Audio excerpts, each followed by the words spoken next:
जर्रों में रह गुजर के चमक छोड़ जाऊंगा। जर्रों में रह गुजर के चमक छोड़ जाऊंगा, पहचान अपनी दूर तलक छोड़ जाऊंगा। खामोशियों की मौत गवारा नहीं मुझे, मैं शीशा हूँ टूट कर भी खनक छोड़ जाऊंगा। नमस्कार, अस्सलाम वालेकुम, सत श्री अकाल, राम राम। स्वागत है बंधुओं आप सभी का एमटीपी क्लासेज के इस बेहतरीन से यूट्यूब प्लेटफॉर्म पर। मैं आप सभी का तहे दिल से स्वागत व शुक्रिया का अदा करता हूँ। देखिए, आज हम देखेंगे अक्षांश व देशांतर, भारत के अक्षांश व देशांतरों के बारे में।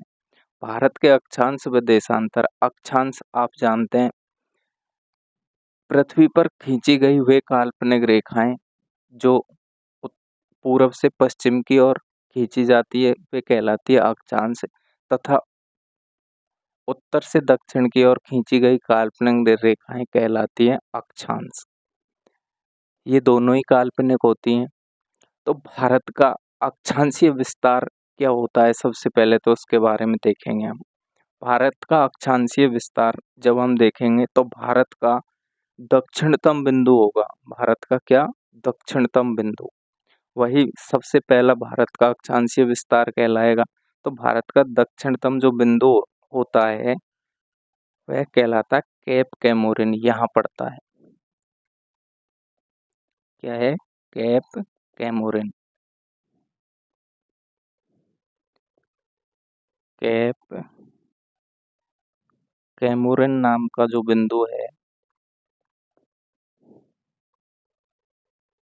केप कैमोरियन भी इसे कहते हैं। केप कैमोरिन कहाँ पड़ता है? तमिलनाडु में, या ऐसे कह सकते हैं हम इसको कन्याकुमारी। कन्याकुमारी में यह पड़ता है, कन्याकुमारी में। इसका जो अक्षांशीय विस्तार है वो है 8 degree 4 minute. 8 degree 4 minute. Minute को ऐसे दर्शाते हैं, 8 डिग्री 4 मिनट उत्तरी अक्षांश। अब ये तो दक्षिण में है, इसमें उत्तरी क्यों आया? उत्तरी इस प्रकार आया क्योंकि भारत जो है ना वो पूरी तरह किसमें स्थित है? उत्तरी अक्षांश में स्थित है। भारत जैसे आपके वो होती है विषुवत रेखा, यानी जो भूमध्य रेखा है उससे भारत पूरी तरह उत्तर में स्थित है। तो इस वजह से हम इसको उत्तरी अक्षांश ही लिखते हैं। इसको क्या लिखेंगे हम? उत्तरी अक्षांश। इसी प्रकार देखिए आगे, यह जो है इसे कहते हैं हम 37 डिग्री 6 मिनट। ये क्या कहलाएगा? 37 डिग्री 37 डिग्री 6 मिनट। ये कहाँ पड़ता है? ये पड़ता है आपके लद्दाख में। 37 डिग्री 6 मिनट, इसको भी हम वही उत्तरी अक्षांश लिखेंगे। उत्तरी अक्षांश। पहले तो ये किस में आता था? पहले आता था जम्मू कश्मीर में, लेकिन आजकल जम्मू कश्मीर को क्या कह दिया गया है? तो यूटी में बांट दिया गया है, जम्मू कश्मीर और लद्दाख में। तो लद्दाख क्षेत्र में आता है आपका क्या? उत्तरी अक्षांश 37 डिग्री 6 मिनट। ठीक है, 37 डिग्री 6 मिनट ये किस में आता है? लद्दाख में। लद्दाख।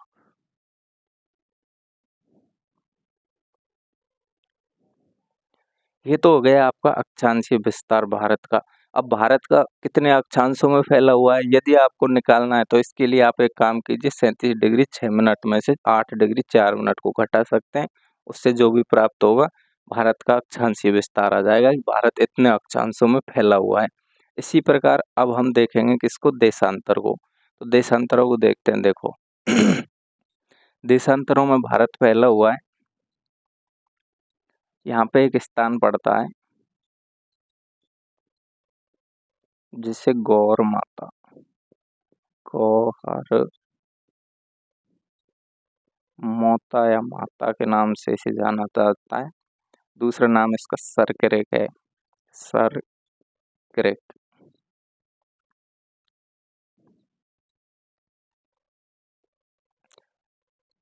इसका है 68 डिग्री 7 मिनट। पूर्वी देशांतर से लेकर के 97 डिग्री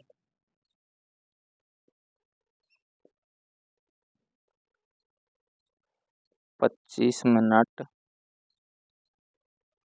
पूर्वी देशांतर। ये क्वात वांगलू के नाम से जाना जाता है। किसके नाम से? क्वात वांगलू या बंगालू, ऐसा कुछ इसका नाम है, क्वात वांगलू। ये पड़ता है आपके अरुणाचल प्रदेश में। ये किस में पड़ेगा? तमिलनाडु, लद्दाख, ये जम्मू कश्मीर। मैं स्टेट ये यूटी के नाम इसलिए नहीं लिख रहा हूँ क्योंकि ये आप जानते हैं। ये आपको पता है अरुणाचल प्रदेश में पड़ेगा क्योंकि पूर्वतम राज्य कौन सा है? अरुणाचल प्रदेश। पश्चिमतम राज्य कौन सा है? जम्मू कश्मीर। तो यह गौहरमोता या सरकरेक। सरकरेक देखो एक विवादित क्षेत्र था पहले, ये भारत और पाकिस्तान के बीच विवादित क्षेत्र कौन सा था? सरकरेक। भारत और पाकिस्तान के बीच। इसे फिलहाल पाकिस्तान को दे दिया गया है क्योंकि ये क्या था, एक सरकरेक था। सर का दर्द था, फालतू का था, इस क्षेत्र को दे दिया गया कि हटाओ ये क्या है फालतू का। इस पे विवाद चलता ही रहता था। तो ये तो हुए हमारे अब देखो इसी प्रकार यदि हमें जानना है कि भारत कितने देशांतरों में फैला हुआ है तो पश्चिमी देशांतर कौन सा है? सॉरी, पश्चिम में स्थान कौन सा है? गौरमोता है या सरकरेक। इसको हम किस में से घटा देंगे? पूरब में से, यानी 97 डिग्री 25 मिनट में से 68 डिग्री 7 मिनट को घटा देंगे तो ये निकल करके आ जाएगा कि कितने अक्षांशों में फैला हुआ है। ये तो हुई बात इसकी। अब एक चीज और आप देख लीजिए, ये यहाँ से यानी 37 डिग्री 6 मिनट यहाँ से लेकर के 3214 किमी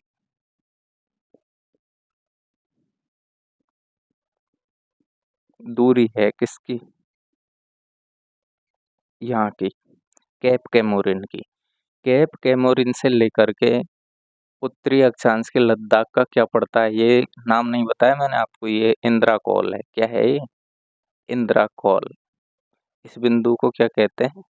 इंदिरा कॉल के नाम से जानते हैं। यानी इंदिरा को क्या करो? कॉल करो।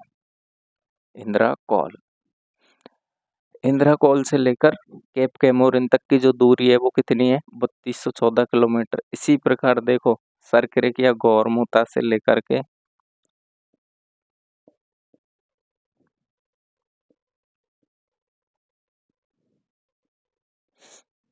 आपके ख्वात वांगलू तक की जो दूरी है यह है 2933 किलोमीटर। 2933 किमी में है, ये देख लेना आप। किस में है? किलोमीटर में है। एक बार फिर से पूरी चीजों को रिपीट करके देख लीजिए आप। भारत की मुख्य भूमि का बताया मैंने क्योंकि भारत का एक क्षेत्र और दक्षिणतम माना जाता है, वो यहाँ पे है ग्रेट निकोबार में। ग्रेट निकोबार में पहले था, वर्तमान में ये क्या है, एक सुनामी के कारण धस गया क्षेत्र, भू क्षेत्र नहीं दिखाई देता है। तो अब हम इसको नहीं पढ़ते और पूछा भी नहीं जाता है, खास करके हम मुख्य भूमि के पढ़ रहे हैं। मुख्य भूमि में देखो केप कैमोरिन कहाँ पड़ता है? कन्याकुमारी, तमिलनाडु में। इसका अक्षांशीय विस्तार 8 डिग्री 4 मिनट उत्तरी अक्षांश से लेकर के 37 डिग्री 6 मिनट उत्तरी अक्षांश लद्दाख में पड़ता है। कौन सा क्षेत्र है? इंदिरा कॉल कहलाता है। ठीक है, इसकी दूरी कितनी है? 3214 किलोमीटर है। ठीक, इसी प्रकार पश्चिम से पूरब, कहने को ये भी पूरब ही कहलाएगा पूरा पूरा। क्यों? क्योंकि ग्रीनविच लाइन से सारा क्षेत्र पूरब में स्थित है और पूरब में स्थित होने के कारण पूरा क्षेत्र ये पूर्वी लगा हुआ है। इसके आगे पश्चिमी इसलिए नहीं लगाते हम यहाँ पे, सर ये तो पश्चिम में, इसमें पश्चिम लगाओ, ये उत्तर में, इसमें उत्तर लगाओ, ये दक्षिण में, इसमें दक्षिण लगाओ। नहीं लगेगा भैया। क्यों नहीं लगेगा? उसका रीजन मैंने बता दिया। ठीक है, सरकरे गौरमोता कहाँ पड़ता है? गुजरात में। 68 डिग्री 7 मिनट। यहाँ से लेकर के क्वातमांगलू तक की जो दूरी है वो दूरी है 2933 किलोमीटर 97 डिग्री 25 मिनट। इसका देशांतरी विस्तार है, पूर्वी देशांतर में स्थित है। यहाँ भी पूर्वी देशांतर ही इसको लिखो आप। 68 डिग्री 7 मिनट पूर्वी देशांतर। ठीक है, दूरी 2933 किलोमीटर। चलो ठीक है बंधु, ये तो हो गया आपका ये। इसको और थोड़ा सा देख लो। ये था आपका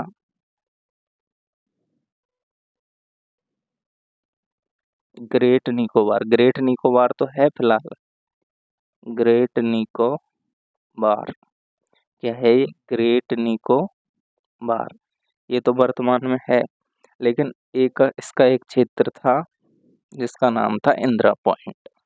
क्या था? ऊपर तो था इंदिरा कॉल और यहाँ पर था इंदिरा पॉइंट।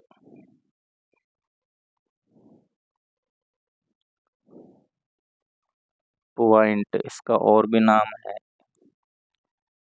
क्या है इसका नाम? इसके नाम थे Pygmalion point. Pygmalion point.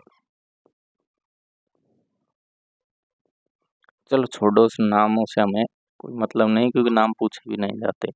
Pygmalion point इसका जो आया करता था वो था 6 डिग्री 45 मिनट। कितना था? 6 डिग्री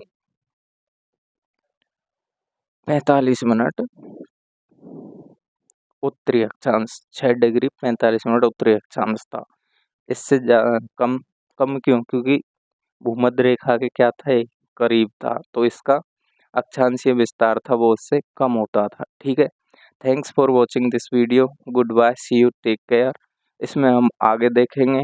और सीरीज को आप एक काम कीजिए बंधु, इसमें मुझे कमेंट करके बता दिया करो जिस टॉपिक से रिलेटेड आपको वीडियो चाहिए वो मैं आपको ज़रूर प्रोवाइड करवाऊँगा।